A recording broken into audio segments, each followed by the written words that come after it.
presence of the European Commission as well as from the ECDC, European Center for Disease Prevention and Control. So we will have two panels, two question and answer sessions. After the end of each panel's interventions, you will have the opportunity to ask questions to our experts. You can also ask questions using the chat that you can see in the at the bottom left, right-hand side of your screen. So I give the floor to my colleague Rosa D'Amato for this first panel, assessment of the digital COVID certificate 1 year later.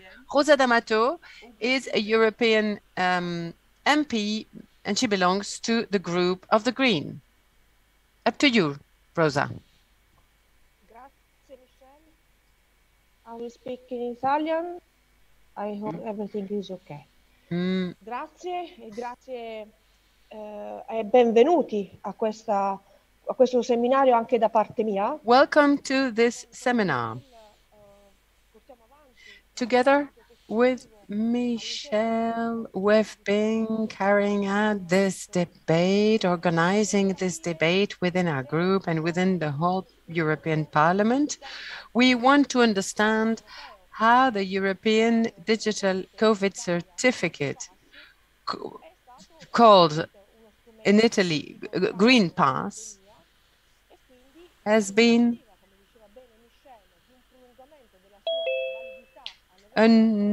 a tool used in the fight against the pandemic. And as Michèle said, given that they're considering the extension of the validity of this certificate, we need to determine whether or not it is worthwhile.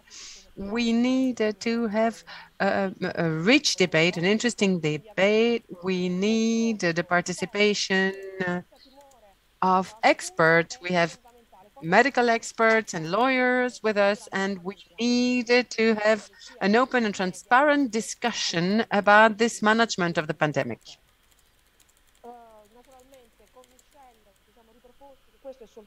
We also need to assess the way in which the media dealt with this issue and how the European institutions coped with this issue.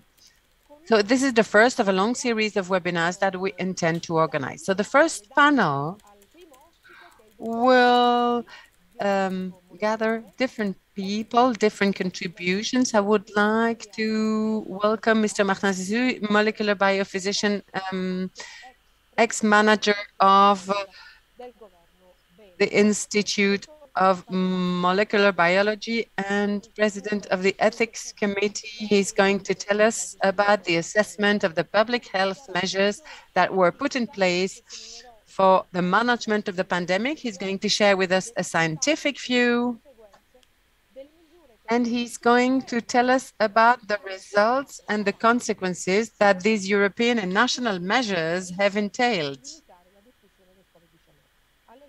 Their goal was to secure the management of public health and to limit the impact of the pandemic. Thank you very much, Rosa.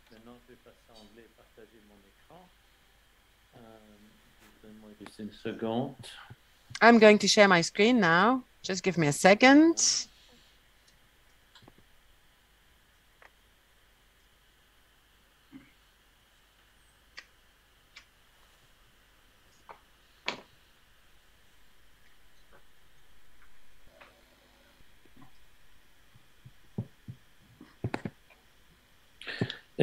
Can everyone see my screen?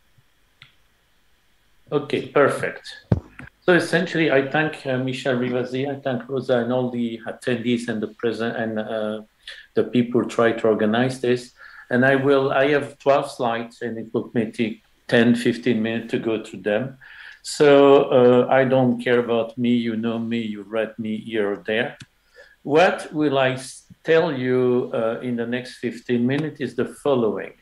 Essentially, in the whole crisis, we have to explain, and the government will have to explain in terms of the crisis management, how 2 per 1,000 became 2 per 100. I'll explain. 2 per 1,000 is the actual mortality rate of this virus if we had done nothing. 2 per 100 2% is the result we had. So obviously there were glitches. And the glitches have reasons.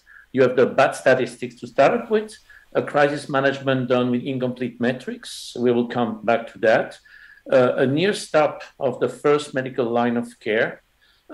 We didn't address the clinical speed of the disease. I want to remind everyone that SARS means severe, acute, respiratory syndrome. Severe, well, it's dangerous. Acute means it's really done fast. And respiratory, we should focus on the lung in start, because then it's too late. Then zero COVID as a policy, as a healthcare policy, is impossible for many reasons, but mostly because SARS and all its cousin, all the family of the virus, is a zoonosis. That, and I will come back to that. That means that first, eradication is impossible. So we can dream as humans to do things, but nature has a way. We cannot violate physics. We cannot go faster than the speed of light. We cannot eradicate a zoonosis. This should be not known. And when you have a zoonosis, a vaccine-only approach is very, very impossible, because you have to start to vaccinate the cat, the cows, the kangaroo, and the pangolin also, which is quite a fact. So now, the bad statistics. You will get access to this media. We don't need to read everything here, but I want to show you two things that happened. Early on in the crisis, and it was the same in all European countries, you had the government the first month or two trying to do something, and there is a panic, you know, the fog of war also, and panels are set in place. But very quickly, in all the countries, those panels are hijacked. And you have on the left an extract from a mail we exchanged with scientists in Europe by a very known and high-level UK panel member for the crisis, who clearly said that the statistics were overblown by decision, that a few of the experts took control of everything, and that after a while, most of the independent experts left disgusted because the government didn't want to listen to a plurality of advice. Donc parce que le gouvernement ne voulait pas écouter une pluralité d'avis. A narrative that's created. On the right side of the screen, there is a paper I want every one of you to read. It's by Harry Droit. Donc, une analyse d'un expert, donc un expert canadien qui était membre d'un panel au Canada, a changé d'avis et il a the lockdown groupthink. And in the groupthink, he gives, that's important for the political establishment in Brussels, he gave the source of the political text that led to decision. And it is fascinating to read that there, the advisor, Imperial College for the UK and US, literally said, this is going to kill a lot of people, mostly poor. But, well, we have no choice. So no one can say such a decision was done by, we didn't know. All the political tracing exists. So now we go to the 2 per 1,000 versus the 2 per 100, and then we go in detail. I want to explain to every attendee a difference in terms of two metrics that can be used by epidemiologists to assess a danger. First, there is the danger of the germ itself. We call that the infection fatality rate. That means that it's the death rate, the fatality cases, based on are you sick, are you not sick, but carrying the virus or the germ. So it's really the chance of a fatal outcome if you have the bacteria or the virus in your blood. We call that infection fatality rate. And the other case, the other metrics is the CFR, which is the case fatality rate, which is actually the fatality rate of the management. So on one side, is the virus dangerous? On the other side, the CFR, do I perform well? It turns out that in the media and throughout the crisis, the management of the crisis always use the CFR, which reflect, do I manage well? And we ended sometime in a stupid situation where, the number got wrong, the number of the mismanagement. So let's do more management instead of looking at the IFR, which is the stuff dangerous? So is there a danger versus how do I manage and navigate the danger? But if we compare, and this is important, those IFR and CFR for both SARS-2 and the flu, the pandemic flu, the data exists, they're the same. This might sound as news to a lot of people, but if you look at the mortality in terms of IFR of SARS-2 is 2 per 1,000. If you look, that's what the slides with the reference are important for everyone to see. If you look at the mortality of the flu, it's also the real flu diagnosed with PCR, it's between 1, 3, and 5%. So, no, the CFR, but the IFR is also around 0.2. So essentially, both the IFR and the CFR of SARS and the flu are within the same range. And if we look at the mortality rate of alpha, which is the son of SARS, it starts to be the same, the CFR, so the 2% is SARS CFR. If we go to alpha, it's 1.9%. But if we go to delta, that's very interesting. Delta is only 5 per 1,000. It's already 4 times less. Reading the news, no one would think that delta is not that little, because when you have 5 per 1,000, well, as CFR, you fall very close to a seasonal flu now. And then if you look at Omicron, that was the good news, because its CFR so the mortality measured as CFR is below 1 per 10,000. Well, which is lower than the flu. So this is the basic statistics, but the crisis management was done with incomplete metrics. I'm not accusing people of anything. I say we have 2 metrics, and for reason that I'm not able to explain, we have only used alphabet, which reflected how bad or good we manage the crisis. Now, this IFR vary with age, and this is a very important point. The WHO, after the American epidemiologist Ioannidis published the first study, the Santa Clara study, in April, May, early in the crisis of 2020, he found that the IFR, the infection fatality rate of the disease, was 2 per 1,000. So he was surprised himself. He said, hey, guys, this is not that difficult to manage. But he was shut off the news. And then everyone did that, a lot of groups, 60 different countries on the planet, different people, different population, different group. They all got the same result. On average, without splitting by age, the IFR was always between 0.2, 0.3, 0.4. Okay. And this was confirmed after 60 paper by the WHO, which published the big image on the upper left. When you see different studies mentioning the IFR, the infection fatality rate per age, you have to enlarge your screen, but you will see that below 60, it's very, very low. But it starts to pick up. At 60, start to be around the per 1,000. 65, we enter the person zone. When you're 70, you're above 2%. And if you have 85 years of age, it can be 4 to 6%. So this SARS is very dangerous as you age, like a lot of those respiratory viruses. And then there is another data analyzing all the results of the crisis now from Denmark. There was a recent paper. The group from Eric Strupp controlled the fatality rate, the true fatality rate, which is the infection fatality rate for each wave, first, second, third, fourth. He didn't do the fifth because we don't care about wave anymore. We know that it's getting now in the endemic zone. But he looked at the age and the comorbidity status, which is important. And what he found is really interesting because, and they have great data in the paper, very well done, very careful, is the IFR without comorbidity. If you're below 60 years of age, it's zero. You heard me well. It's in the 1 per 100,000, 1 per 100,000. Then it becomes a bit higher when you get close to 60. But if you have a comorbidity now, so that was 60, no comorbidity, think that it's zero, you're close to. If you have above 60 years of age and or comorbidities, you start to become like the flu again, 3 per 1,000. And it can go higher, but the highest level will never be as high as we saw during the crisis. And essentially, it was never higher than 2.7%.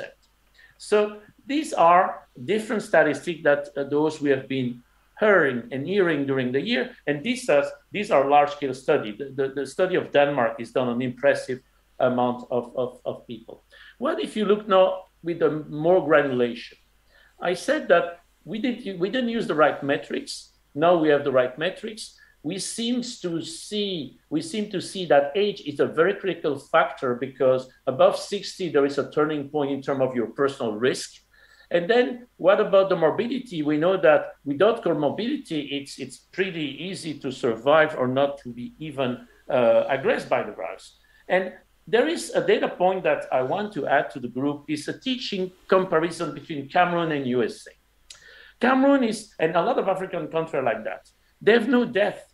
Everyone predicted a catastrophe for Africa. It turns out that the catastrophe didn't happen there. But when you look at their population structural explanation, it's very, very interesting.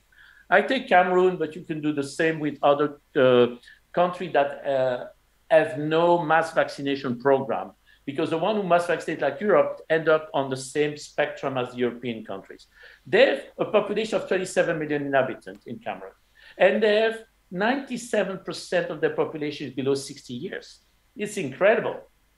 They have 4% of vaccination coverage, and they only lost 1,900 people on 27 million for 2 years, which is a rate of 71 deaths per million. Trivial. It's below the daily fatality rate. If you look at the USA, the US, alternatively, they have a population of 230 million. Their population structure, they don't have a lot of young. If you compare, only 18% are below 25 years, compared to 60% below the age of 25 for Cameroon. They have 66% full vax. I didn't count for the sake of good comparison, I didn't count the third vaccination, the fourth, and etc. with the booster, because Cameroon didn't have them. And the total fatalities are nearly 1 million, which is 3,000 deaths per million, which is 40 times more than Cameroon for a full, a 2/3 of the population coverage. This shows beyond reasonable doubt that comorbidity are the main driver of fatalities. And the vaccine is not relevant. It might be not politically to say, but it's not that relevant in terms of impact, because if you're less than 60 and you have no comorbidity, you have no risk. And if you compare the USA for Cameroon, well, the situation is mostly depending on what we say in French, the terrain, the background. The structure of the US population of comorbidity, well, they have overweight people, they have a lot of diabetes. In Africa, the problem is not being overfed. So we have a difference there in the population structure that explains the sensitivity difference in terms of virus. So it means the message of focus on fast care delivery to elderly and comorbids may have brought CFR to IFR level. And this is the point I want to explain to the crowd. CFR is the case management fatality rate. It means, how do I do? Do I perform well? IFR is the infection fatality rate, is the bug dangerous. If my performance, my management was perfect, both metrics will fuse nearly, and CFR will become IFR. So one of the explanations for what 2 per thousand became 2%, it's because we didn't focus enough on the elderly and the comorbidity. Now, when you have to manage a crisis, it's like driving a car. You need to have a dashboard with speedometer, with tachymeter, with the distance, etc. And you need tests in terms of public health.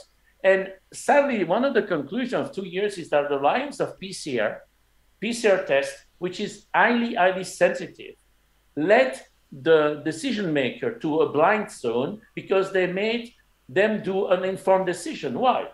We all know, the molecular biologists in the group and over the planet, that PCR is a confirmation tool. It's not reliable for mass screening because it's too damn sensitive. You can measure a molecule. PCR cannot be used as...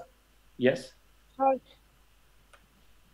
Hello? Can you quickly, please, because we don't have time, if you conclude... I will speed up because I have only 10. Don't worry. So PCR cannot be seen as an infection or as contagion. The main explanation is here. You see that PCR on the lower part of the screen is positive for too long. It's positive before, it's positive during, it's positive after. This led to a real problem in terms of the assessment, and you can read the slides later yourself. Then what you do, because you need to advise the government, with the group COVID rational in Belgium, we had a replacement strategy by replacing PCR with antigen testing, and the flow chart is given on the right, and it includes PCR, but essentially it will give the politician and the decision maker the tool, and the public health authority the tool to do it, while cutting down on the PCR number, which are not valid and not safe. It was, by the way, approved, but never shared with anyone. The main message is that healthcare is a personal service delivery model, because we use remote medicine. We try to do telehealth.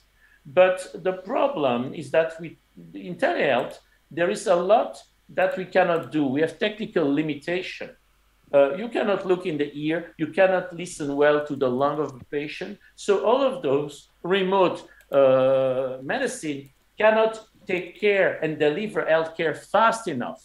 And essentially, the first line could have done a lot to treat situation. I'm not going into therapies here that are bizarre. I say when someone starts to have obstruction, maybe the person needs oxygen. When someone gets a bacterial serum infection, which is very frequent in this disease, maybe someone needs antibiotics. And it turns out that most people went between the house where they're safely sheltered to the ICU without being managed by medical practitioner. And essentially the strategy of flattening the curve without healthcare delivering corresponded to spreading the death as a function of time, which is probably not the best outcome.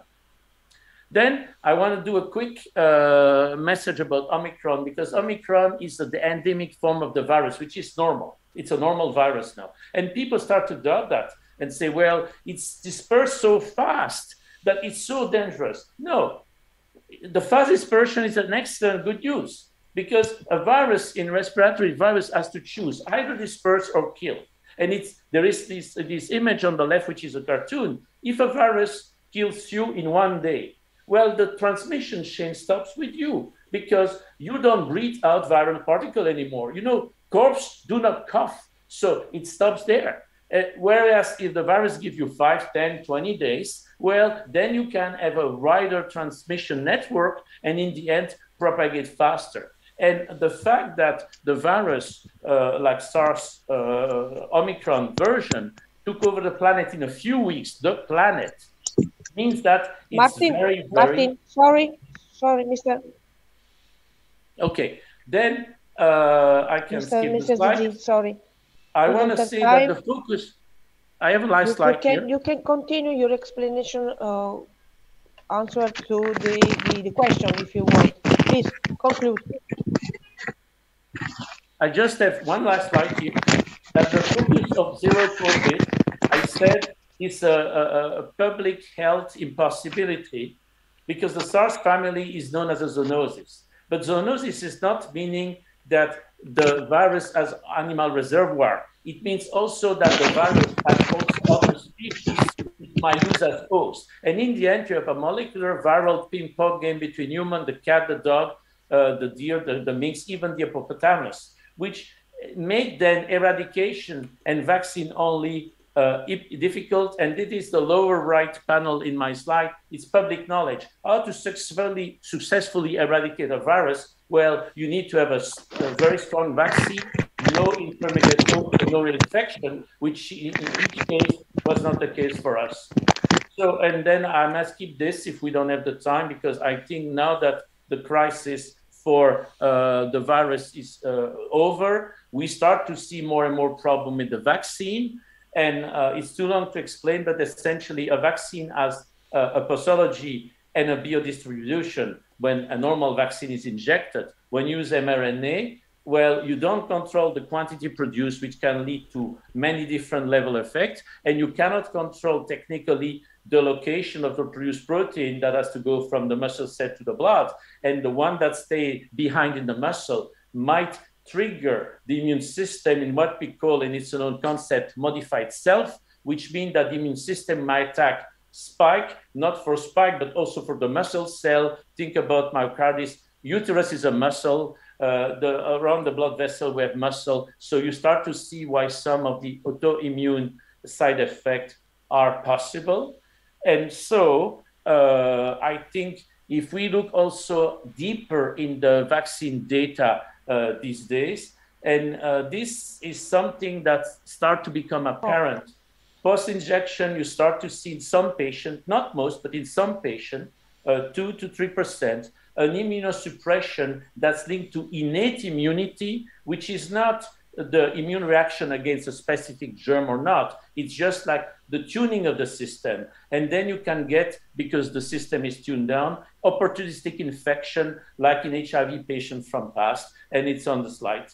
So I thank you. I'm sorry that I had to go a bit too fast, but I think the key information is on the slide. Me, I'm not relevant. And I think as a person that we made the mistake of focusing on logistics. Instead of focusing on the healthcare delivery and on the patient, we focus on the logistic, protecting the hospital, delivering vaccine, everyone there, and controlling dispersion, which is impossible with the zoonosis. And now we are here 2 years later, trying to figure out what to do with the QR code and the COVID safe pass, where actually it was a tool that was not effective and was counterproductive. And I let all the other speakers to explain that in detail. And as if we were to go there with adding medical data to an identity, electronic identity system, I feel, based on what we see, that the biomedical data should be very GDPR protected. Thank you very much, Mr. Zizi. I leave the floor to Madame Amato to continue with the next speaker.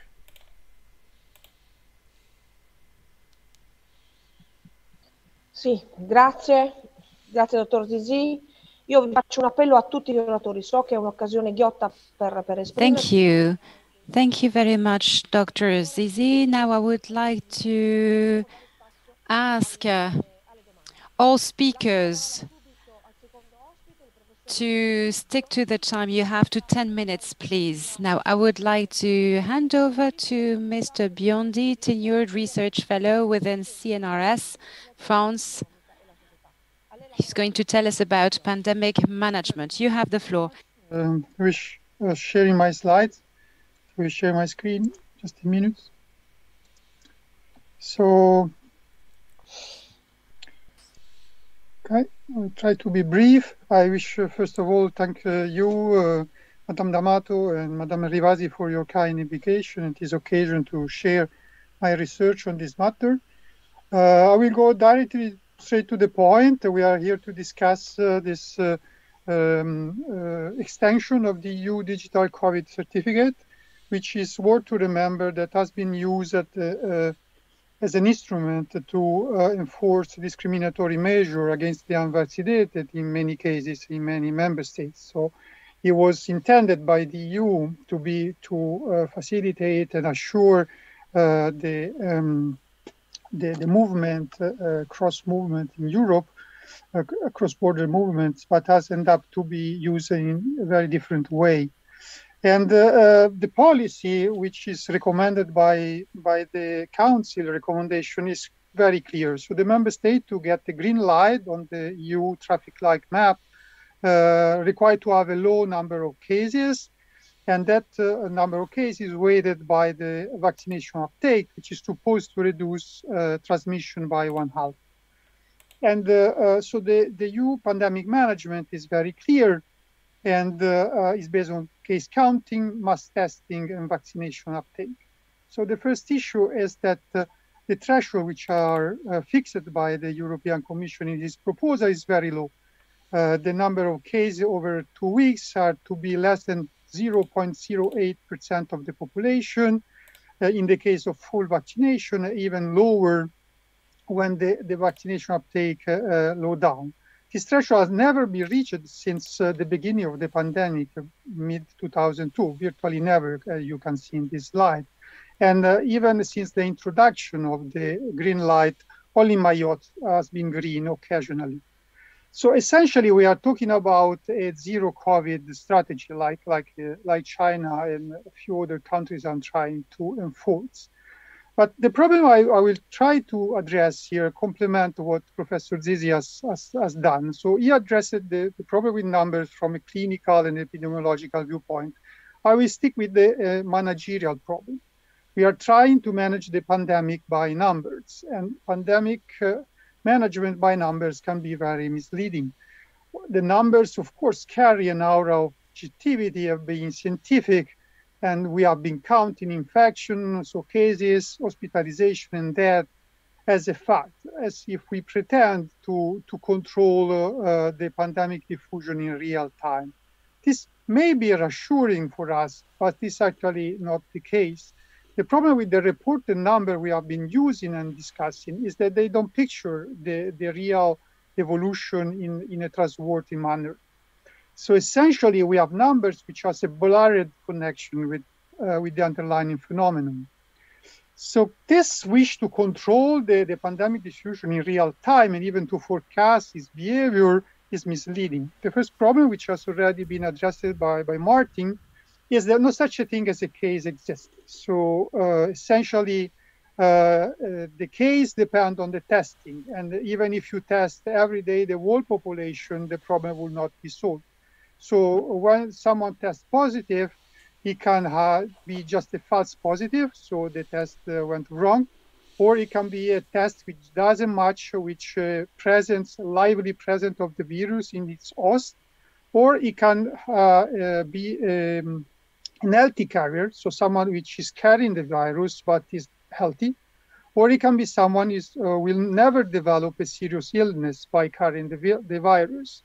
So you have essentially 6 possibilities when you test positive, and just the 6th one will imply having a serious condition which require medical attention.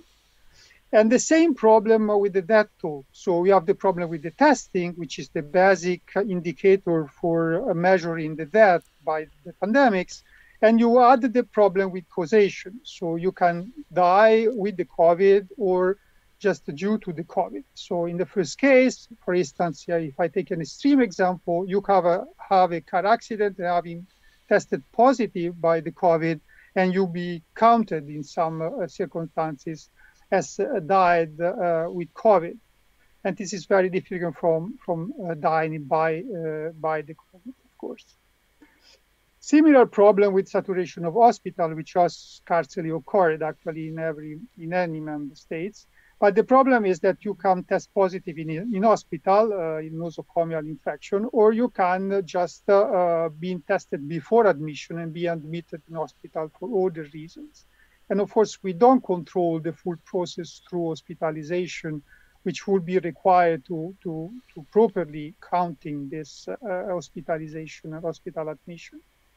So the main message for this, my first part, is that we cannot conflate a positive test as an evidence of sickness. So this would be misguiding. And all the policies which are driven by numbers based on this positive test would be misguided. So essentially, we have been testing disparate people who carried a viral fragment in their nose, but this doesn't mean much for their underlying medical status and doesn't explain the reasons for hospitalization and death. So imagine, for instance, if we test for cold and flu, all the people admitted to hospitals. Every season, you will get 1 million of people being hospitalized with cold and flu, but it will not explain anything about what we really need for public health purposes.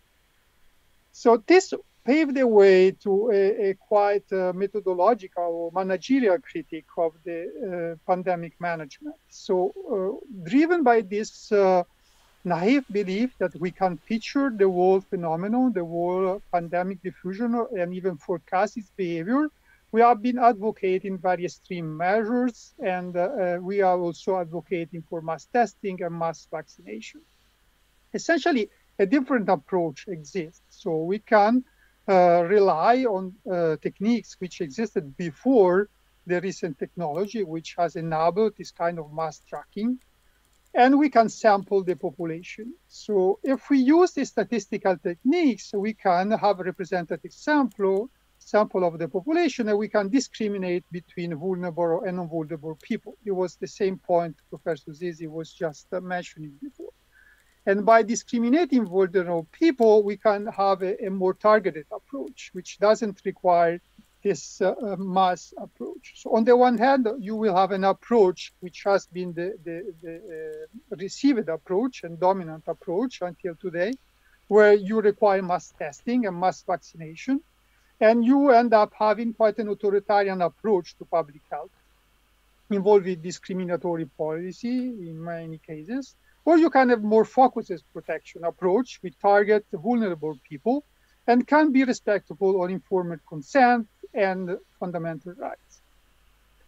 So the problem is, and I think Martin has already stressed this, that we assume the worst case scenario at the beginning of the pandemic. So we assume that more than 3% of the people will die and that immunity prior and after infection will not occur.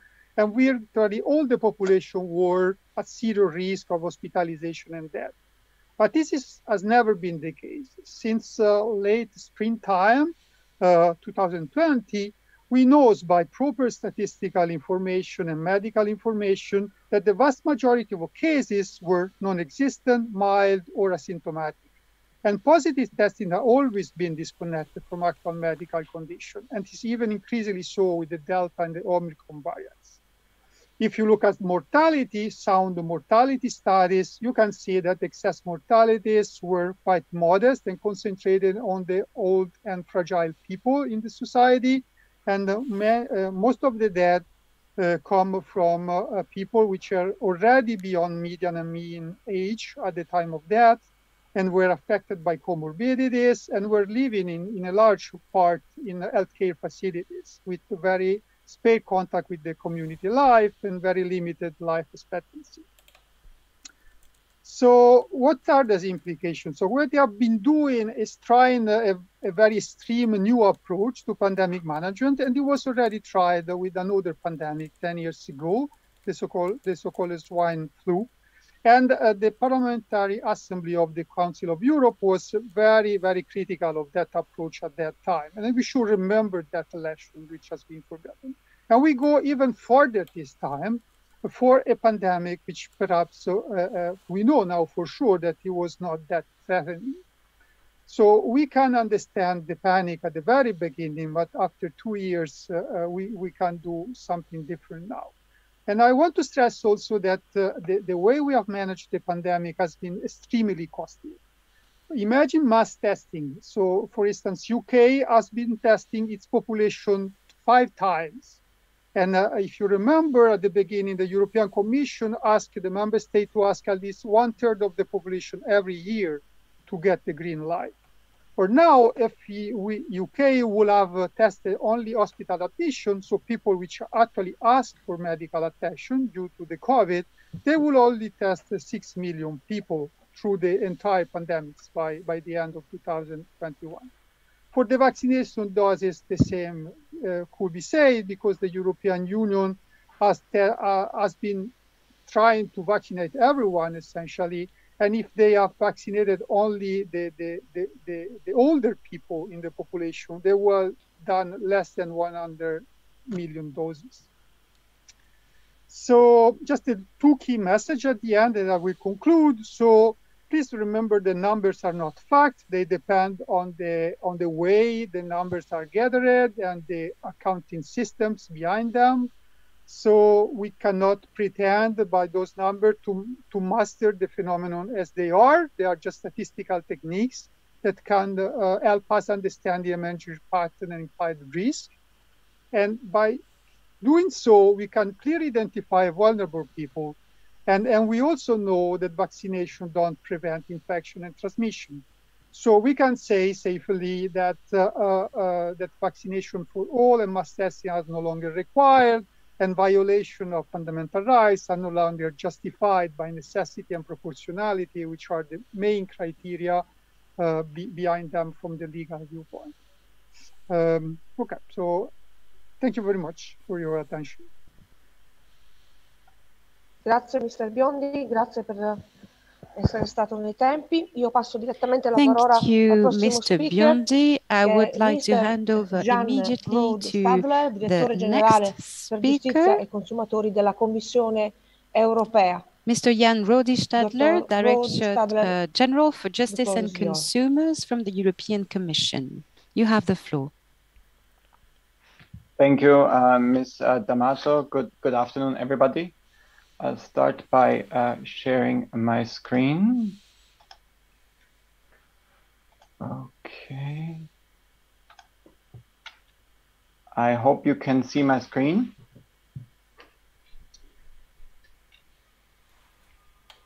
Can you just briefly Indeed, we can. You can Perfect. Go ahead. Thank you. Thank you. Okay. Indeed. So now going back also on the subject of today's workshop, the EU Digital COVID Certificate, I'll give a very brief, trying to stick to the timeline given, an overview of the objectives and of the implementation of the EU Digital COVID Certificate up to now. And maybe a bit anticipating the discussion in the second panel, I'll touch very briefly on the reasons why the Commission decided to put forward a proposal to extend the regulation by another 12 months, but there will be a dedicated second panel on this. Very briefly, obviously, we are all very familiar with the subject. What the regulation, so the EU law instrument is, it establishes a legal framework for the issuance, for the verification, and for the acceptance of 3 types of certificates, which are vaccination, test, and recovery certificates. So we have these 3 types. And the objective of the regulation itself is to use that tool to facilitate free movement in the EU during the COVID-19 pandemic. I put down here some of the governing principles of the system that are of particular importance to us. The first I've mentioned, it's a tool that is free of charge. So a citizen does not need to pay to obtain the certificate. It's also available in a paper and in a digital form. So also people that do not have a smartphone can benefit from it. When the system was set up, great attention was paid to the issues of data protection and privacy, meaning that, for example, there's no central database or anything storing the information. The information is only encoded in the certificate. You have it in of course, human readable form and then in the QR code, but all the verification, everything happens offline. No personal data is exchanged between the member states when a certificate is used. It is secured by using a so-called public key infrastructure. What was also important to us and what turned out to be very helpful in our approach towards other interesting countries outside of the EU is that the system itself is open source. So people can go online, can look at the source code of the software that's used, and interesting countries that want to join the system can use that. And so we have this transparency here. We have a flexibility in the system that I touch upon in a bit, and also actionable. So as I think many of us are familiar with, the data is encoded. So when it's scanned, I don't need to read it. I don't need to look at all the data. I get a green check mark. I get a red X or something. So you have this actionable element in the system. A bit of the background, explaining a bit why this was established. If we look back at the end of 2020, early 2021, we might still remember. I mean, we had a great variety of different test certificates that were required, and if you got a test certificate from one country, it wasn't accepted in another country because of language differences and so on. So there was a clear desire to have something that, if I get tested, if I get vaccinated, if I recover in one member state, I can show it anywhere else and it's accepted. I don't have to have a translation or whatever. So that was this clear desire at the political level. It was also quite ambitious because the aim was to have the system up and running in time for the 2021 summer season, and indeed we also needed a system that takes into account the great flexibility among the healthcare system of member states. We have some member states that don't have central vaccination registries, so where some do, so that you have this divergence between the member states, and we needed a system that is flexible enough to take these differences into account. We have it, and I have it here on the slide. It was adopted by the European Parliament and by the Council in June last year, and was is in force for 12 months, so until June 2022. And I'll come in a bit to the extension. Some, I think, very, very important points also for today's discussion. The first one is that the regulation does not require member states to have travel restrictions in place. That's complete. It's a decision for the member states. The COVID certificate regulation does not require member states to ask for the certificate. It just establishes the framework to have the system in place. And we have it now. I mean, luckily, we are in a situation now where many member states do not require citizens to have the COVID certificate when they travel, which is good, which is a situation where we all want to go back to. What it does, the regulation, is that we have a certificate that must be accepted when member states lift restrictions. So even if I was vaccinated, even if I was tested in another member state, if I travel somewhere, if I meet the requirements, my certificate must be accepted. That's the big difference, of course, to the situation before. What's also important is, of course, the regulation does not establish an obligation to be vaccinated to travel. Absolutely not at all. That's clearly spelled out in the regulation. And it's to further underline this point that we have 3 types of certificates, not just vaccination certificates, but also for tests, also recovery. So of course, even if a person for whatever reason cannot be vaccinated, doesn't want to be vaccinated, you have the option of a test certificate, you have a recovery certificate.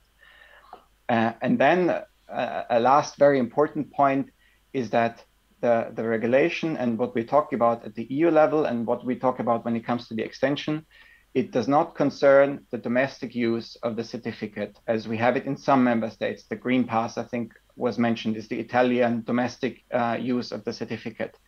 This is because this is a healthcare decision, a healthcare policy, which is something that the member states are doing, not the EU level. So that's a decision for the member states.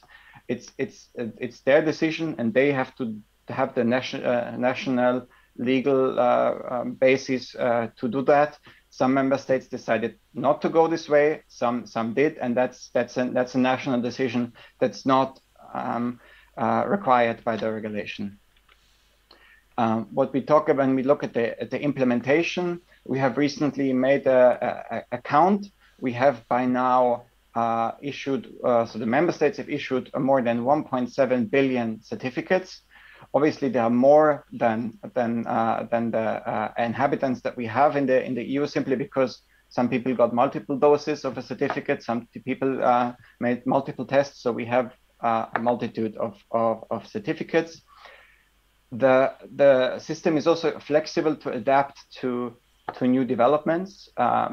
2 important ones I've put on the slides. Recently, for example, I mean, we have made progress in the reliability of rapid antigen tests. So it's now also possible to issue recovery certificates based on positive rapid antigen tests, not just on PCR tests, as it was originally the case. We have also, because of the openness that I mentioned at the beginning, we have been able to connect other interested third countries, non-EU countries, to the COVID certificate system. Obviously, we offer this. We offer the open source software, and 37 third countries have already taken up this offer. We have with the UK, we have a bunch of European countries, but we have countries all over the world that have been connected. Most importantly, of course, and this is also plays into why we decided to extend the certificate, or why we proposed to extend it, is that we avoid having 27 different national solutions that don't talk to each other, that don't work with each other, but you have one single system. Touching very briefly on why the Commission has put forward a proposal to the European Parliament and to the Council to extend the regulation by 12 months. Why? I mean, the explanation is quite simple. We don't know what will happen in the second half of 2022 and the first half of 2023. We don't know yet that we are completely out of the woods yet. So the extension makes sure that we can use the system in case we need it. Again, we don't have to use it. Member states don't have to require travel restrictions, but if they do, we want the tool to be in place. A second, please. Yes, one last sentence, but the extension does not mean that it needs to be used at domestic level. That's again a national decision, and so the Commission's clear goal is to go back to a completely unrestricted free movement at a period where we don't need a certificate, we don't need a passenger locator form. That is, of course, our ultimate goal, which is also why we proposed a time-limited extension. Thank you. Ok, grazie anche alla Commissione per essere stata con noi. Thank you very much to the European Commission. Thank you very much for your contribution. Now I would like to hand over to our last speaker, Dr. Alberto Donzelli, specialist in hygiene and preventive medicine from the University of Milan, Italy, and former senior manager in public health and member of the Superior Health Council. You have the floor. Conflict of interest. Potete disattivare la mia traduzione in simultanea. Parlo in inglese se riesco a far progredire le slide.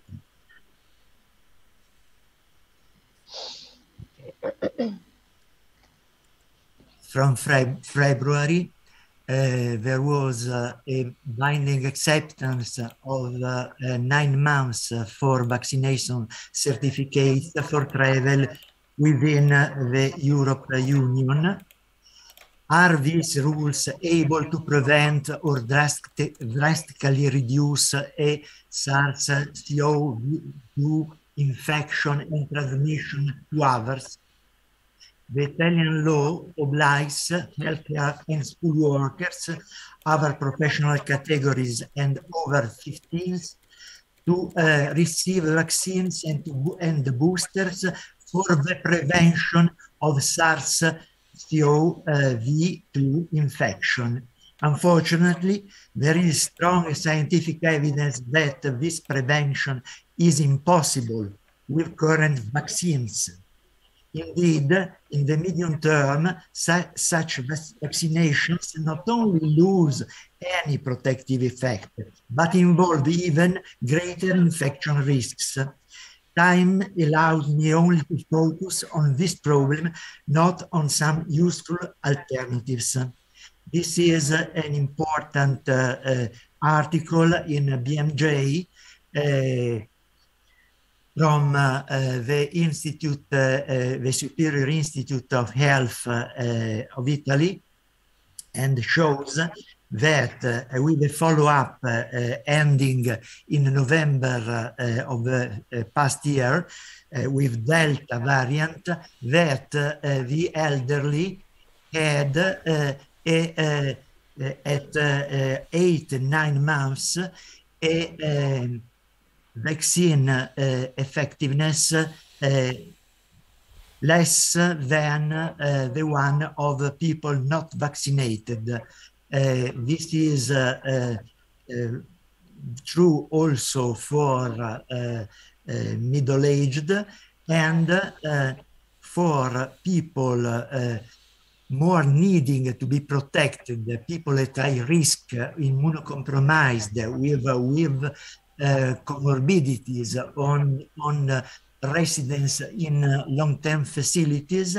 The vaccine effectiveness was significantly under the level of unvaccinated people. This is overly clear in the serial publications of weeks in the UK Health Security Agency reports. This is the week 36 in which for the first time the age classes 40 to 79 had rates of COVID-19 cases among persons vaccinated per 100,000 greater than rates among not vaccinated, but comparing the entire column, the vaccinated rates in week 36 remained lower, but in week 33, there was a turning point. Summing all of the age columns, the cases among vaccinated with 2 doses exceed those of the not vaccinated by 2.5%. The trend continues consistently in the subsequent weeks, and in the second week in the present year, the excess of total cases in the vaccinated column started from week 43 of the past year, exploded in a few months, and even doubled. But in the third week of this year, the UK Security Agency decided to compare only with the unvaccinated only with subjects with 3 doses or more. Despite this change, the vaccinated persons continue to have more infections than unvaccinated. And this trend continued till week 13, in which the cases in vaccinated with 3 doses were 3 times and 15% more than the cases in unvaccinated. It is extremely clear that vaccinated people are more likely to become infected in the medium term. Does the 4th dose restore protection? This is the answer. Very large study in Israel shows that in only 8 weeks, less than 2 months, the protection has fallen to the level of the third dose. In the game of the goose, this is the return to the first square. This is the situation in Denmark, where only 4 months after the second dose with Omicron, the protection is negative, and the double doses vaccinated have a level of infections 76% more than unvaccinated people, and its trend is to get worse. Accordingly, if we vaccinated children, they will infect their grandparents after a few months, or should be boosted for the life. Moreover, it is logical to demand antigenic test every 2 days to guarantee comparable protection as a vaccination. No, it is not logic. Even a weekly test will be better than a zero guarantee. Here we can see from the Qatar data that the asymptomatic infection is the first to deteriorate, and among the vaccinated, the first increase is in asymptomatic infections. 50% over the level of infectiousness of unvaccinated. And for children, the situation is even worse. Here is the state of New York. You can see that only 45 days after the second dose of vaccine, after in the Omicron era, there is a 41% of efficacy, effectiveness, less than the one of the unvaccinated. In Italy, the situation is the same, and it's emerging from the data. Si può andare a conclusione? Sì, io concludo. From the data of the Institute of Health. Here is the March 16 week. Apparently, the vaccinated are better than unvaccinated, but a week later, the unvaccinated were better, and the vaccinated had a 10% more infections. In the week later, 19% more infection. In the week later, 21.5% more infections. And in the week, the past week, 23% more infection. How long is the Green Pass issued to children valid? Once they receive the second dose, they will get a 9-month certificate, just like adults, a license to infect. And this is my last slide. If the Europe certificate is aimed to protect the European community from the infection, it does not have the claimed scientific support and may even be hazardous in the medium term for public health. Therefore, it could be safely dismissed with several effective alternatives.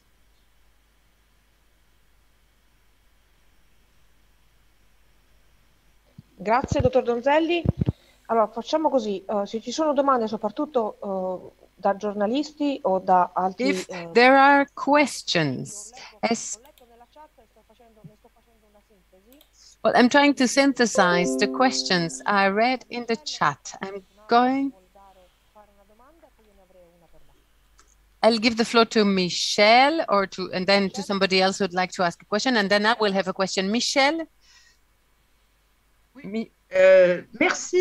Merci de ces interventions. Et je voudrais... Thank you very much for these presentations. I would like to ask a question to Mr. Stadler from the Commission.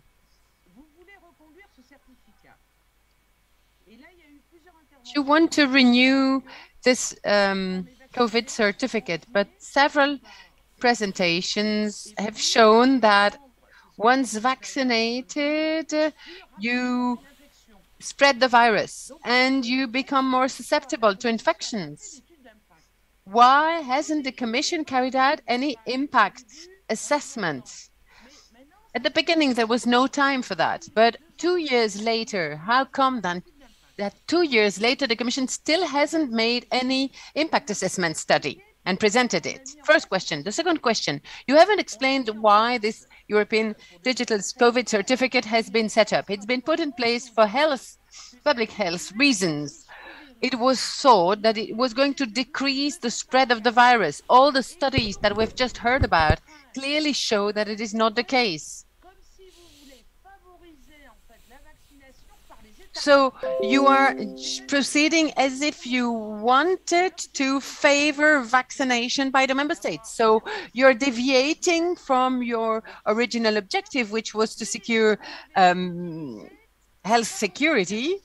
It's been shown that it's not the case. It has not worked, but you've used it to favor vaccination.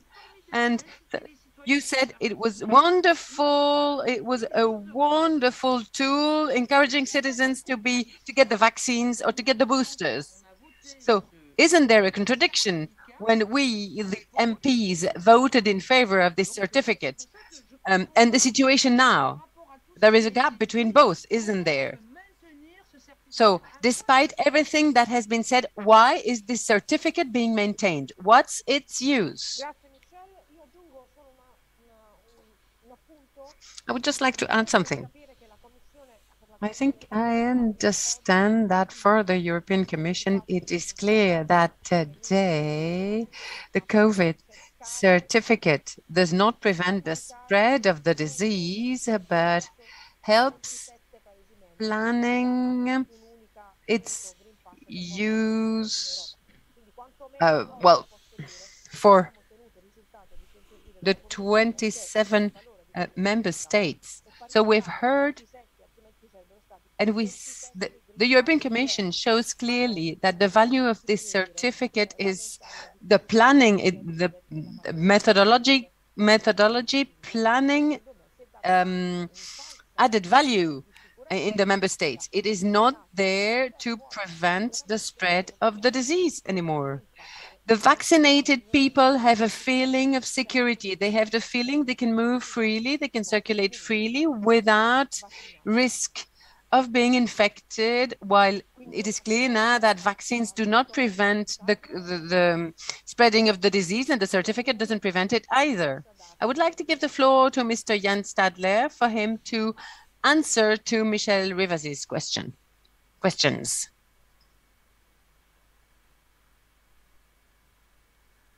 Thank you to both for these questions. Maybe starting at the top with the impact assessment.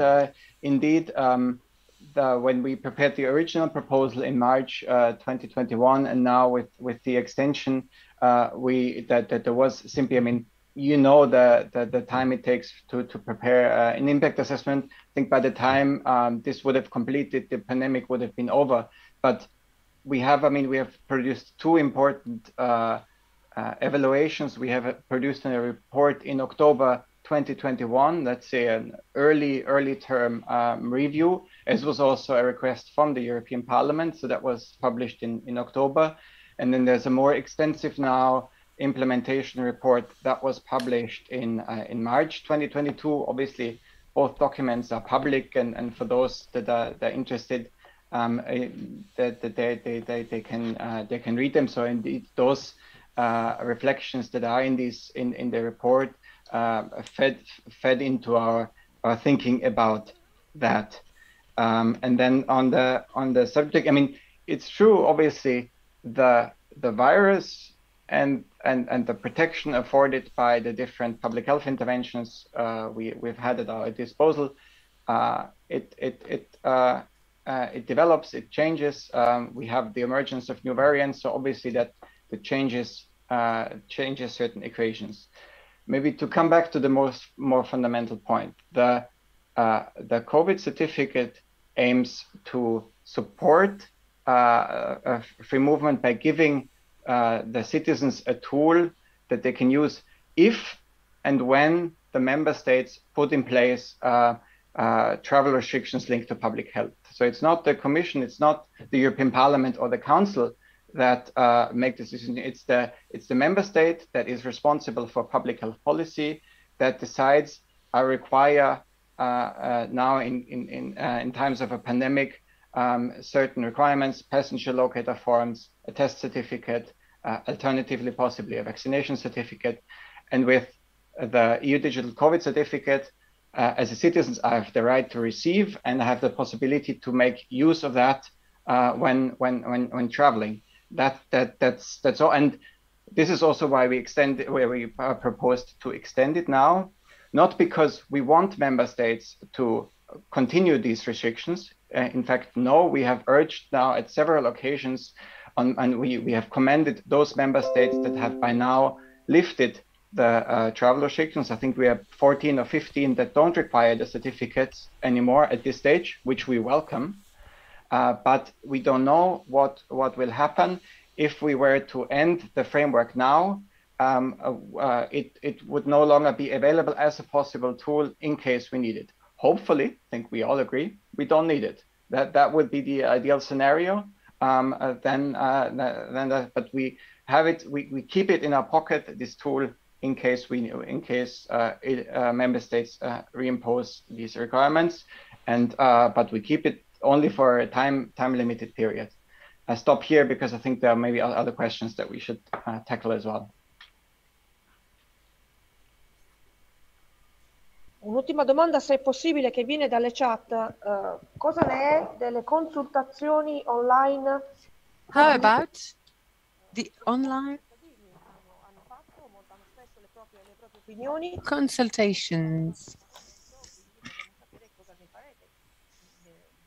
Di fatto. E infine, the citizens of different countries have expressed their opinion. So what are you going to do with the results of these consultations? And the Commission should be harsher and take harsher measures against those countries that don't respect human rights. I'm thinking of Italy, for example, leaving citizens without a job just because they are not vaccinated.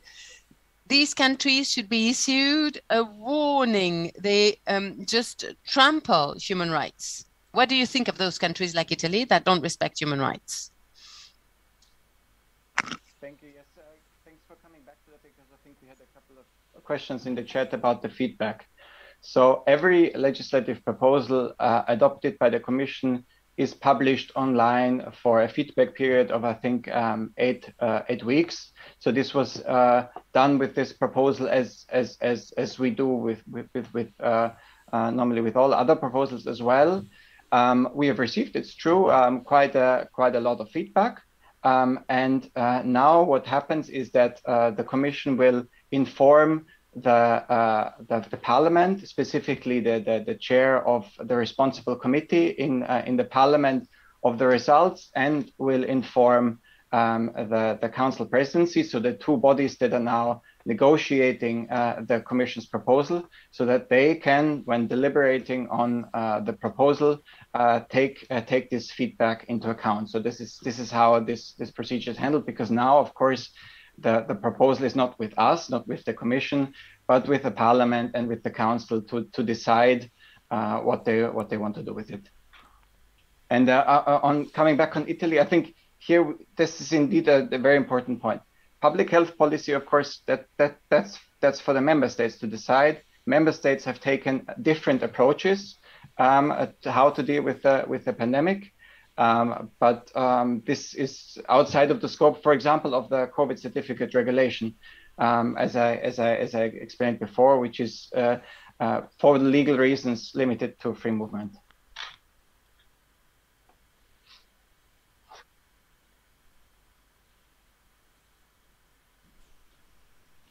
Michèle, the floor is yours. Ben, merci de ces réponses. On n'est pas Thank you for those answers. We're not really satisfied with your answers because we still don't understand the use of this pass right now, as from now. So let's move on to the second part. We will have someone from the ECDC making recommendations. The ECDC is a European agency. I wanted to take this opportunity to make a couple of remarks.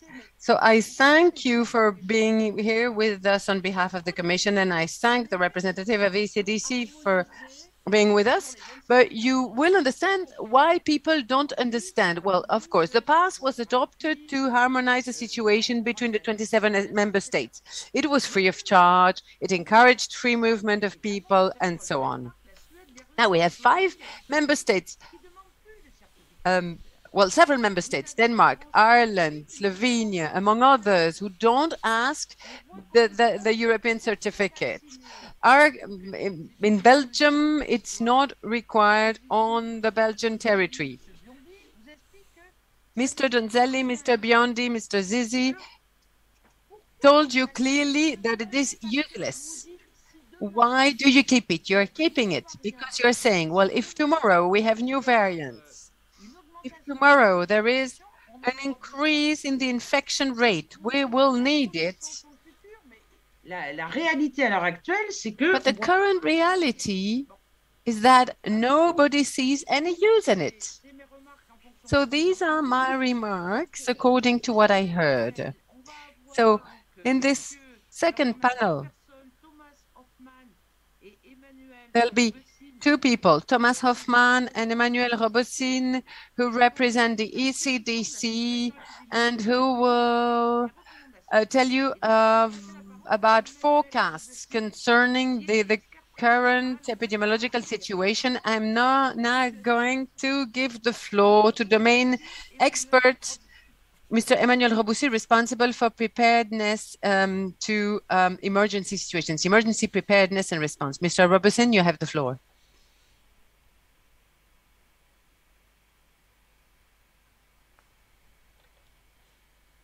On ne vous entend pas. If you can please unmute yourself. Okay. Ah, okay.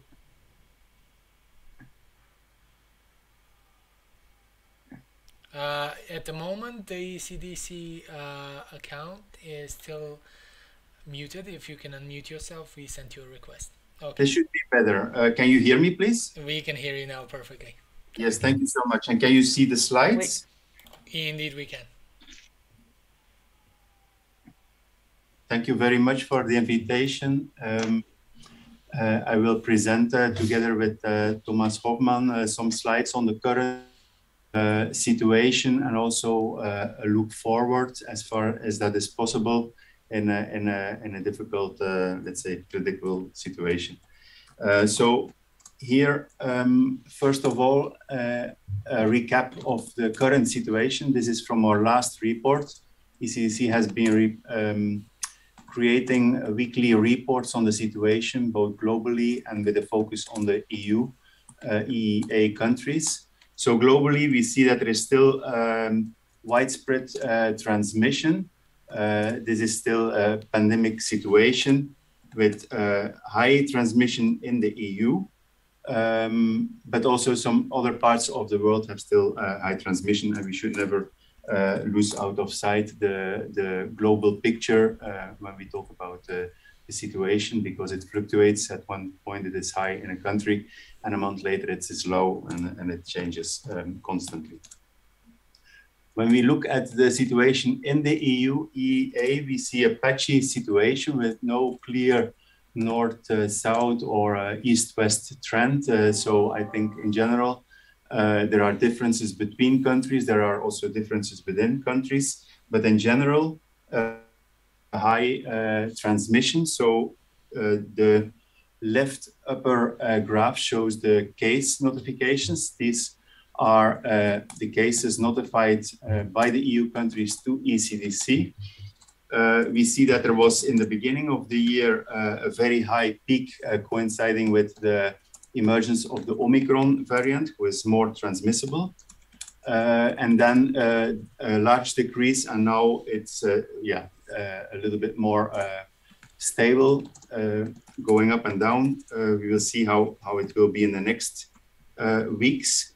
When we see on the bottom the blue lines, the dark line is the elderly, and the younger people are the lighter lines. So there is more transmission in younger people, including in those who are not vaccinated. And to the right, we see the hospitalization rates, which are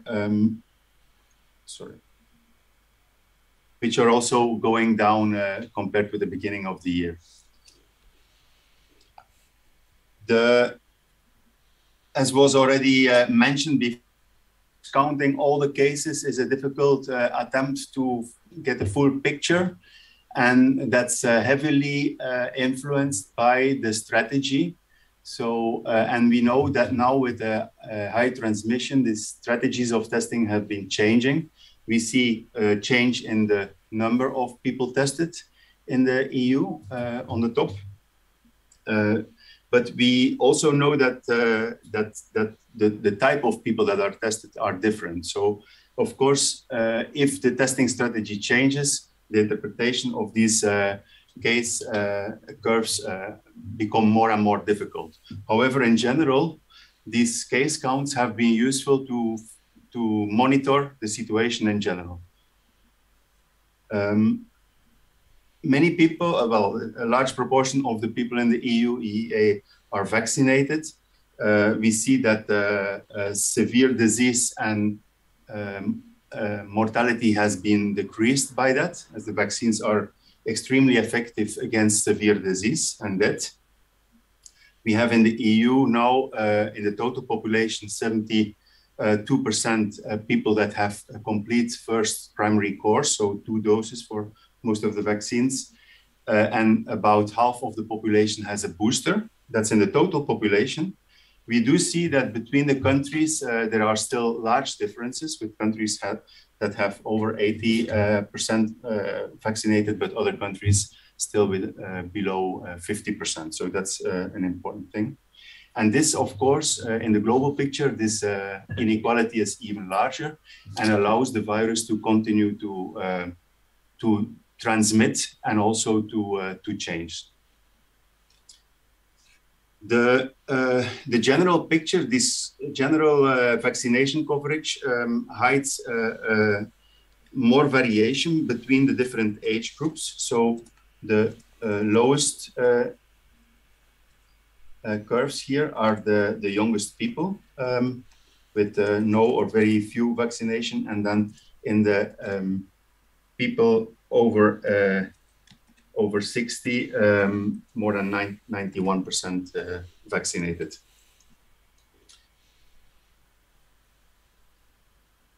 When we look at which variant, the current variant is almost all the virus detected is Omicron variant. Most was BA, well, currently most is BA2, and it's some BA1 also. So that's overwhelming Omicron now. What comes next? So we cannot, well, no one can forecast very far in the future the pandemic, but we do know that the evolution or the trajectory will be impacted by the duration after infection and after a vaccination.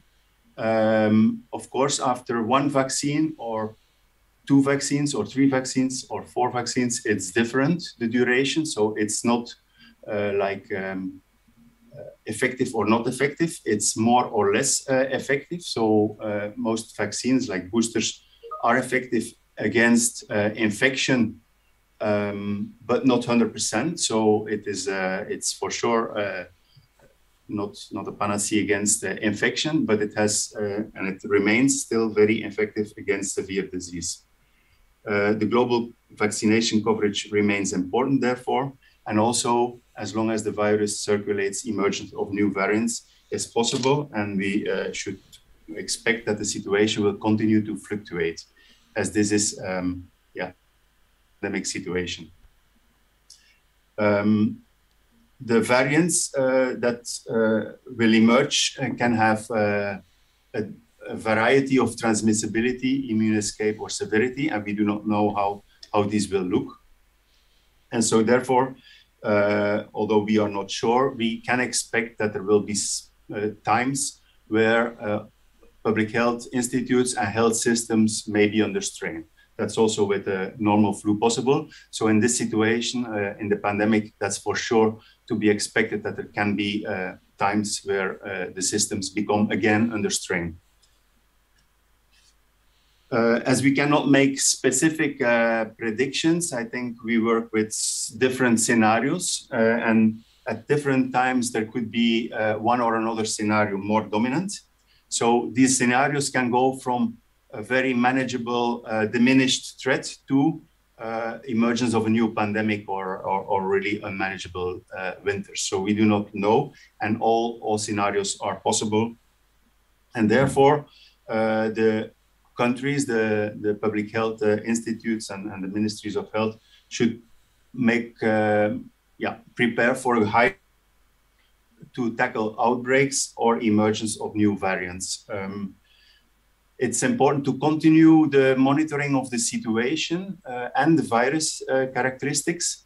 And as I referred to, the testing strategies change should take into account, let's say, should adapt from a full measurement of all cases to sentinel-based surveillance systems that allow for a sample-based better estimation of the situation. So, and this is a transition that the public health institutes and Ministry of Health try to go towards, but that's a difficult move that will take time. But it's important to go to better surveillance and to continue to support the surveillance systems strengthening. And then it remains important, as we have seen, that there are still a large proportion of the population not protected, and we know that it's a good protection against severe disease and mortality. It's still important to increase vaccination coverage. ECC will continue to monitor, gather information, and share in support of policy. And in this moment, is a good moment to start the exercise of lessons learned. And ECC is also in contact with the countries to support looking back at the situation, what went fine, what was more difficult, and what can we strengthen to improve in the future. Also, keeping in mind that maybe some systems that were in place during the pandemic need to be reactivated if new variants were to emerge. Also considering, of course, the wider health issues like mental health, long COVID, and the care backlog. So with a broad perspective. I will give now the floor to Thomas Hofmann for some words on the certificate. Yes, just to conclude, in a way, as you also said, you would like to hear some recommendations, and ECDC always has been heard throughout the process of first developing the DCC and then reviewing it from time to time. So we can, of course, also look at this point in the pandemic, also give our perspective on it. And it's, of course, important to go back to the very beginning. We have heard it before. The DCC was introduced to free movement. Since then, since it was introduced, of course, the situation has changed. Omicron has emerged and is dominating globally. Vaccination provides higher protection against severe disease than against infection and transmission. We have very high levels of transmission with Omicron. We have a high proportion of people who had previous infection. And as we have heard, we have large parts of the EU-EA population which is vaccinated, but vaccination coverage still will be a significant factor for future evolution. So in conclusion, looking at the DCC now is that there's, of course, generally time to adjust response measures, and DCC is also one element of the one response measure. So it is time to adjust measures to prevent severe outcomes and to protect immunocompromised and vulnerable population groups. There's also, in line with the EMA and ECDC recommendation, to provide boosters to people above. We all have to take into consideration for whatever measure we continue that the SARS-CoV-2 is here to stay. This is a long-term challenge to public health and healthcare systems, but of course there's also other public health aspects which are important to have in mind, not only those related to SARS-CoV-2. ECDC has stated throughout that the DCC does not prove immunity, but is meant to document a vaccination, a test, or recovery. Since Omicron has emerged, the DCC alone is, of course, less and less suitable to control transmission. But it is, of course, in some way a harm reduction measure. It's, of course, good to have standards similar to the WHO, the IHR yellow pass, which documents vaccination. It's also good to have it documented across the EU in a similar way. And of course, it's time now also to really take lessons learned, to be prepared in a better and more tailored way for anything what comes next. Thank you very much. There's additional information for further in the end of this presentation. Thank you. Sorry. Merci, merci, Monsieur Thomas Hoffmann. Thank you very much, Mr. Thomas Hoffmann. Now, I would like to tell our panelists that it is very important for you to listen, to hear the position of the European Commission and the position from the ECDC.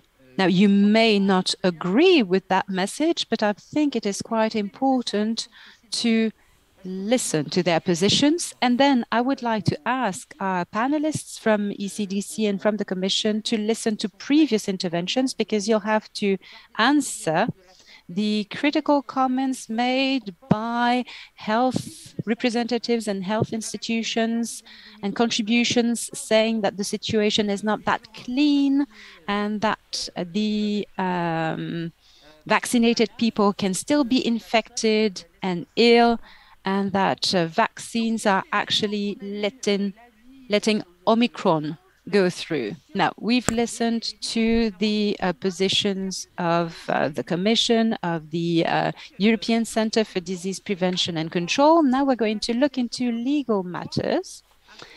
And Mr. Pierre de Bond, attorney for Notre Droit, developed a study on the compatibility of the amending legislative proposal on the EU digital COVID certificate with union law. So I would like to ask you whether that is compatible with treaties of the EU. So you have the floor, Mr. Pierre de Bond, and I would like to thank you very much for being here. Thank you. Can you hear me? Yes, absolutely. And can you see my presentation, my screen? Yes, absolutely. Perfect. Thank you.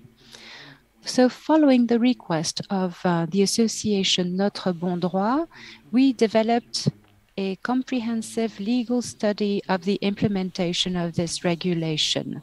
And this is an important aspect because we often talk about fundamental rights and about the fact that it's quite difficult to strike a balance between the use of this certificate and the respect for fundamental rights. And so we decided to carry out this legal analysis to look at the European treaties and the competences of the EU and the legislators, so the Parliament and the Council. This analysis is based on the proposal put forward by the European Commission, a proposal that was communicated well ahead.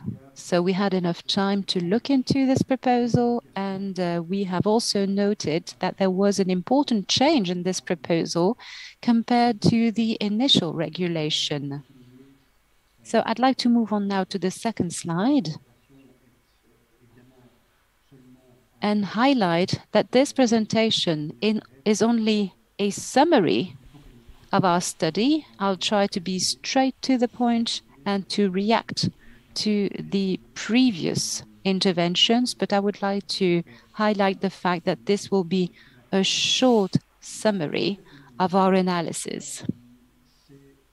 Now, the first conclusion or the first observation is related to the provisions of the EU treaties that this proposal is based on. So this proposal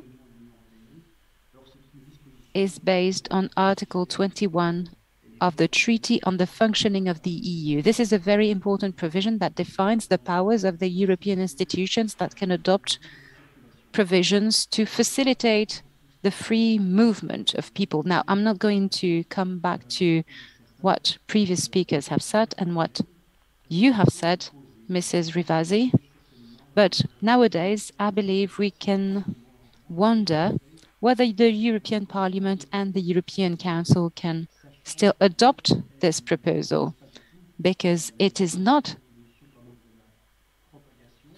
facilitating the free movement, and it is not preventing the transmission of the virus. It seems to be a tool that exists as such, and that is trying to solve the problem because some member states are maintaining their restrictions. Article 21 of the treaty is not there to cover that provision. The purpose is to facilitate free movement. So if a member state has adopted a specific restriction, it doesn't mean that there is a competence at European level to try and put an end to that restriction. Actually, we should act differently, and we should go against the member state and attack the member state to demand for the end to this restriction. So Article 21 cannot be used for such a purpose and to reduce the transmission of the virus. Second element, as it was highlighted today, the proposal is based on a purpose other than the basic regulation that was adopted on the 14th of June. The regulation wanted to guarantee this free movement of people within the EU while limiting the transmission of the virus. That was last year in June, even though some studies seemed to demonstrate that vaccines could not limit the transmission of the virus. But this basic regulation was drafted on the basis of this idea that it would facilitate free movement of people without promoting the transmission of the virus. But now we no longer refer to the transmission of the virus. This new proposal has another purpose, another objective, which would be to give a permanent status to the current strategy and to limit the impact of the pandemic on the healthcare systems of member states. And so this is something that you cannot do. You cannot change the purpose of this basic regulation. And at least you cannot do that without an in-depth discussion. Now, this one-year extension is based on wrong motivations. All the elements put forward in the proposal explain that because of the health crisis, European citizens should be able to move around freely, and that's why we have to create this COVID certificate. And it could be useful to maintain it and to use it as a tool, because this is the word that is being used, a tool that you can have in your pocket and that you can use if member states impose restrictions to limit access to various social services, to limit the transmission of the virus. This extension is long, 1 year, and for us it is based on wrong motives. We cannot extend a measure if it does not facilitate the free movement of people, especially if this extension is that long, 1 year, and without real motives that would justify this measure. Fourth conclusion, and this is a very important element, and I would like to thank the organizers for today's conference, because I believe it is the first time that we can have an exchange with the Commission, with the ECDC, about this essential question of the European Digital COVID Certificate, which is a clear violation of fundamental freedom. It had many implications for millions of European citizens who could not have a normal social life, who were not authorized to travel.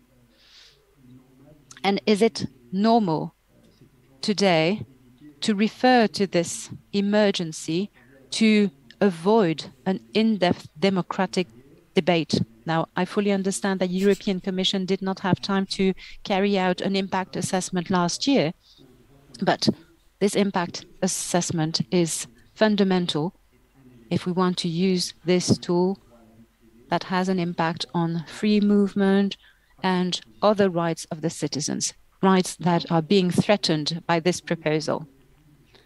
And I would like to come to the second part of this study, because the first part of the study is looking at the existence of the competence of the EU.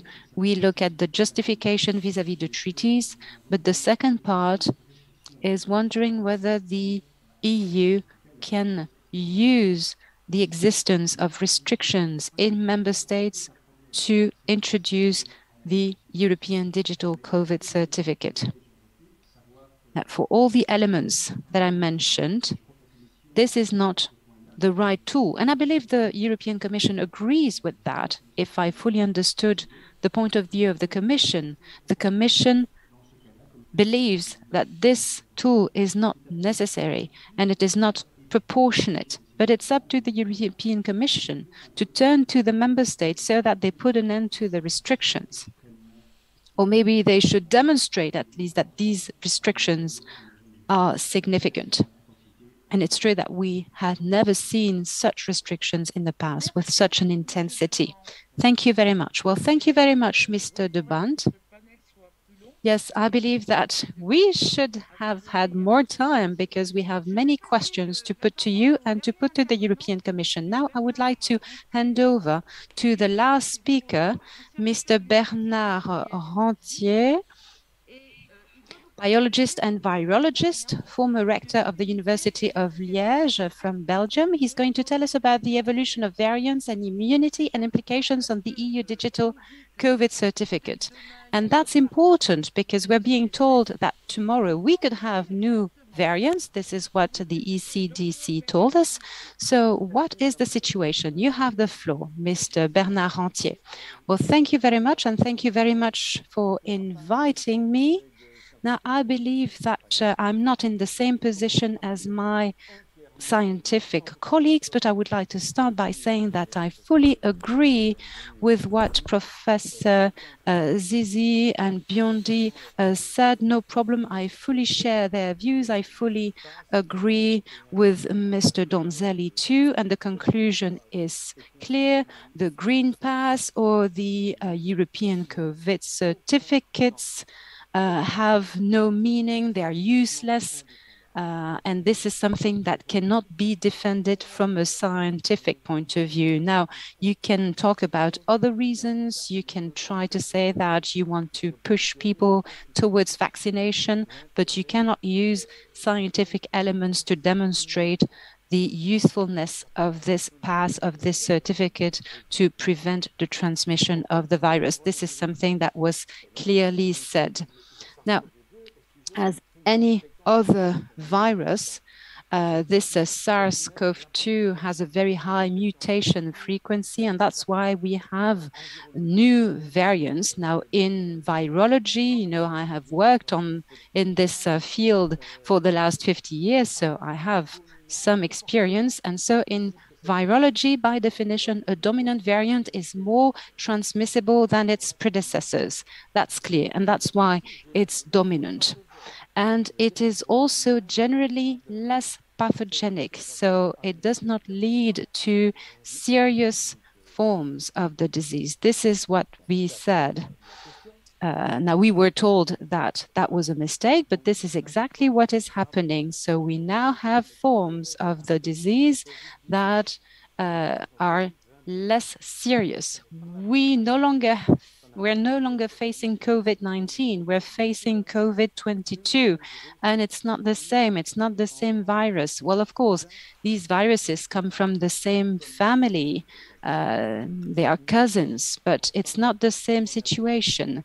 We are now facing a coronavirus that is similar to colds that we have known for decades. Now, if this virus is less pathogenic, it means that this contributes to the endemization of the virus. So as the representative of the Commission said, we have to live with it. Now, when we said that 2 years ago, it was outrageous, but now it's being recognized and accepted.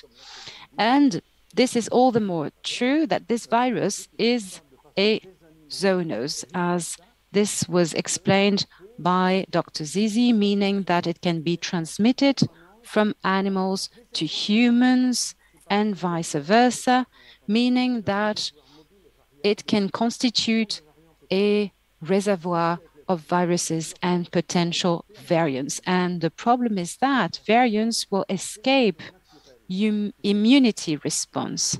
The natural selection on viruses encourages those immune escapes. That's how new variants can emerge.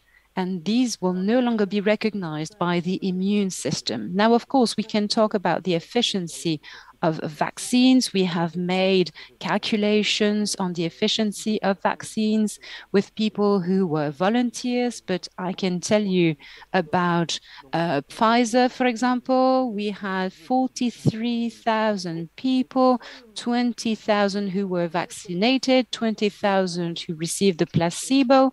We only had 162 people in the placebo group who were infected by the virus, and only 8 in the group of vaccinated people. So if you compare those figures, you have a protection that is up to 95%, but the figures were really limited. The numbers were very limited. So I think this is quite important to understand. Now, I know we do not have enough time, so I'm not going to go into all the criticisms that we can develop about vaccines. That's not the purpose of this conference today, but I believe it is clear that the appearance of escape variants decrease the efficiency of the vaccines. And today you cannot compare people in a placebo group and vaccinated people. We are comparing vaccinated and unvaccinated people, but these are not matching categories, actually. If you want to compare two groups, the members of the groups need to be identical. And here we're talking about totally different categories of people. So people who do not have the same attitudes, the same behavior. So it's extremely difficult to draw conclusions and to compare these groups of vaccinated people and unvaccinated people. So, and of course, when you talk about unvaccinated people, we include the people who were vaccinated twice and who have vaccinated recently and who have not waited for those 2 weeks, those 14 days after the last dose. So it's extremely complicated to measure. But today, we need to recognize that there is a depletion of vaccine immunity over time and within months. We fully understand that. And this is usually interpreted as a loss of immune memory, but actually this is not what is happening. The most logical interpretation is that successive variants become increasingly distant from the antigenicity of the previous strains, and thus they escape the previously acquired immune defense, whether through natural infection or vaccination. So the natural immunity against several viral epitopes, and the epitopes are small pieces of proteins that are pieces of antigens, and an epitope is actually the place where the antibody will settle. And we realize that natural immunity is fighting against these epitopes, and so you have a more robust and longer-lasting immunization than vaccination, which involves a limited number of epitopes all located on the S protein, the famous spike protein, exclusively. And mutations, you know, for a virus, it's Very easy. You can simply mutate the S protein to escape from the immunity from the vaccine, but you will not escape the natural immunity. So you see that there's a difference between the immunity provided by the vaccine and the natural immunity. Manière que d'ailleurs on dit les vaccins, ou on dit même pire, on dit le vaccin. People speak about the vaccines, or even worse, the vaccine, while there are so many vaccines and they are so different from one another. So the vaccinated, as you recalled, can therefore become infected with the virus. It has also been clearly demonstrated that they can transmit the virus. Everybody agrees on that.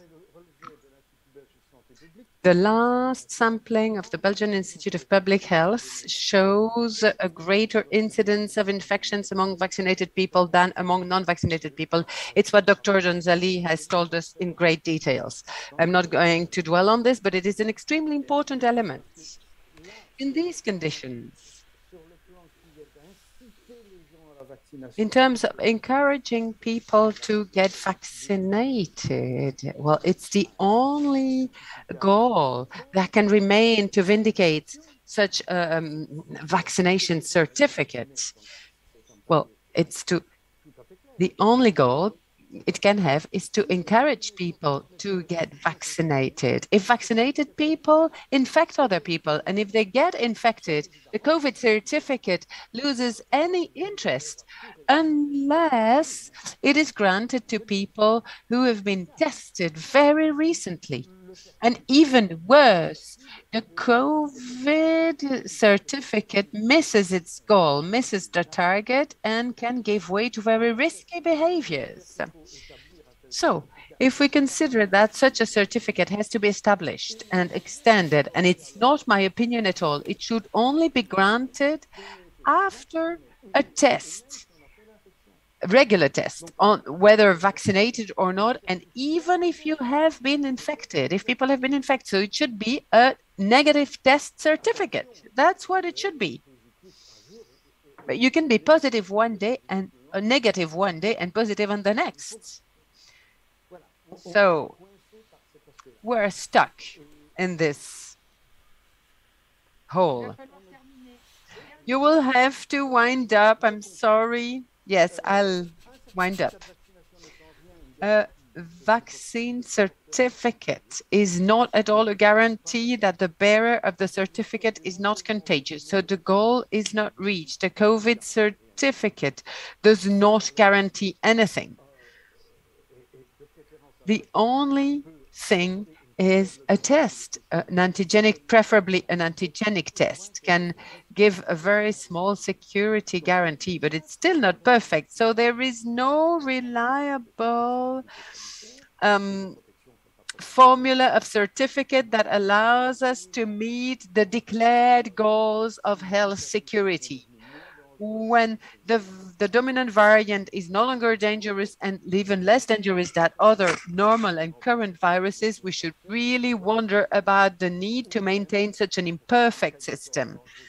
And for those who are still afraid of the danger of the variants, they should know that the certificate in itself is dangerous. Thank you very much.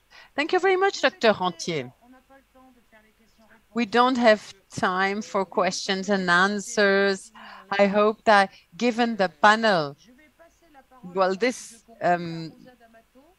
range of intervention has been quite broad. I will give the floor to Rosa D'Amato. Rosa, would you like to say a word as a conclusion? Propongo di restare tutti in contatto gli scienziati di I thank you, and I suggest we should keep in touch. Per esempio, sono qui alcuni degli esempi. Of course, we must listen to each other. Scientists must communicate between Italy, France, Belgium. Scientists must keep exchanging opinions. It's very important to be able to exchange opinions. We cannot be the only ones, Michèle and I, to defend human rights in the European Parliament. I really wanted to thank you because you have given us elements that clearly put into question the relevance of this certificate. I would like to ask the Commission to invite more different experts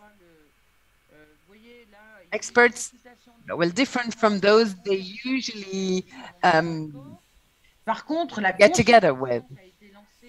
But the Commission seems to want to extend the validity of the certificate, but the consultations seem to show that all European citizens are against the renewal of the validity of this certificate. But European MPs have to be convinced, because in a few weeks' time, we are going to vote, and MEPs should be informed, because they are they believe in what ECDC says. They believe that vaccination is the universal solution to this pandemic, and that people are afraid to die, and people are afraid of what they hear in the media, and it's very difficult to have people recognize the validity of unbiased element produced by scientific studies. And the last element I wanted to mention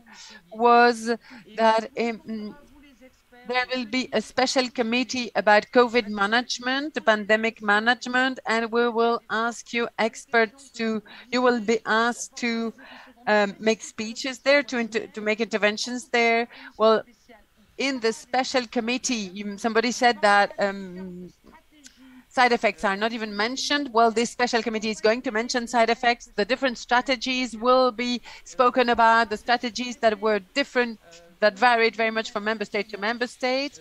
The treaty of WHO about international pandemics will be talked about. The treaty is also a threat, because it is going to favor unique and monolithic management, and the conflicts of interest will be exposed, and also conflicts of interest between different agencies, between different experts, and so on.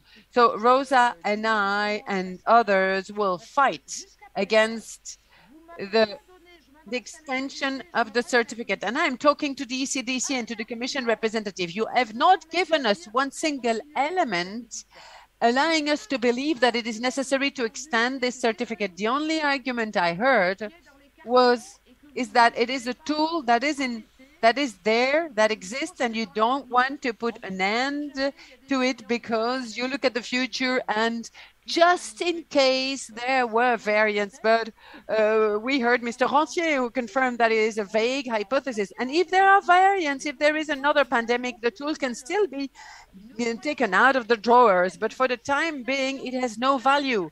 It only exercises discrimination against people and prevents them from exercising their right to free movement. Well, thank you very much to you all. Thank you very much to all speakers. Thank you very much to Mon Bon Droit, the association, and we are going to keep fighting to make sure the Parliament doesn't vote in favor of the extension of this European COVID certificate, but it is a battle that we haven't won yet. Thank you.